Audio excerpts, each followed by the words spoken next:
Some people, men and women, think they're great communicators when they're just really good talkers. Yeah.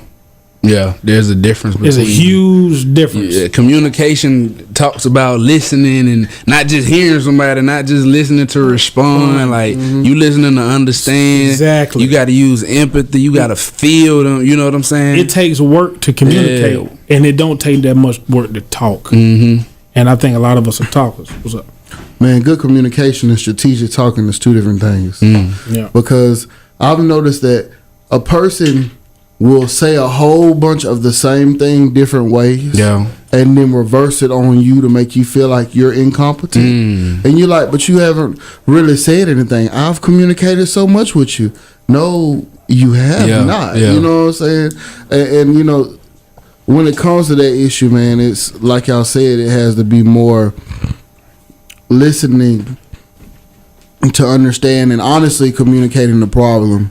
I know as a male, I find it hard to communicate because the world or society tells us if we communicate too much, we're weak in some form, or if we communicate with too much emotion, there's something wrong with us, and we'll sit there and I ain't gonna say nothing. And then normally with our female, I'm not gonna say every woman, but normally with our female counterparts, the lack of our emotion in the communication, which is taught to us, frustrates them. And then we communicate with emotion, either we're shut down or it's more than they want to handle. Too much.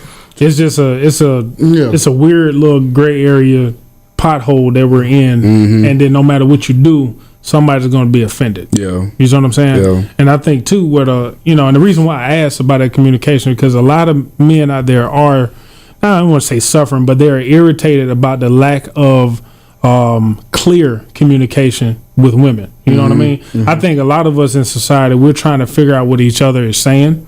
And I think a lot of people are scared and hurt and confused. And I think in the midst of being scared, hurt, and confused, we blame the other person because it's easier. It's easy, because they represent what we're scared and confused about. Because we really don't know what the other people are doing.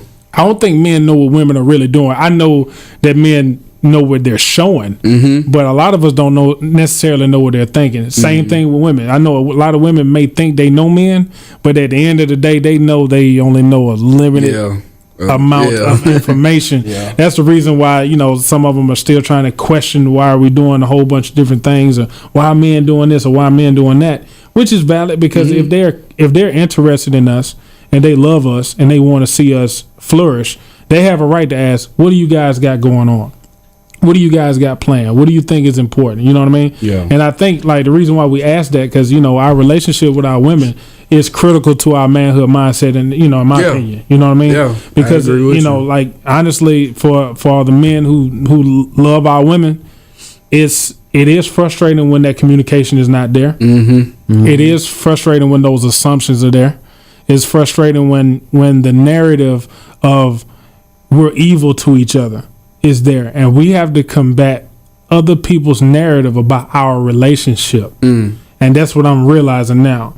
I think we're carrying other people's argument about us with us, and it ain't necessarily our point of view. And so it's getting to the point now, like some of the things that we listen to, some of the things that we watch are going to be some of the things that we repeat, regardless if we're trying or not. You know what I mean? And miseducation is one of the most powerful tools that I've ever been exposed to, because miseducation can change your soul, depending on what it is. And something can change your soul. They can change a lot of things around you. You know what I mean? So if I've been miseducated by our women, and I've been given different movies, different instances where our women have been degraded, you know what I mean? And then I go out in the world thinking I can degrade women based off of what I've seen. I can literally take myself out of the person that I was born to be, because I've been miseducated. You know what I mean? And our young ladies, the same thing. A lot of them are being taught to stay away from black men. A lot of them are being taught that black men ain't got nothing.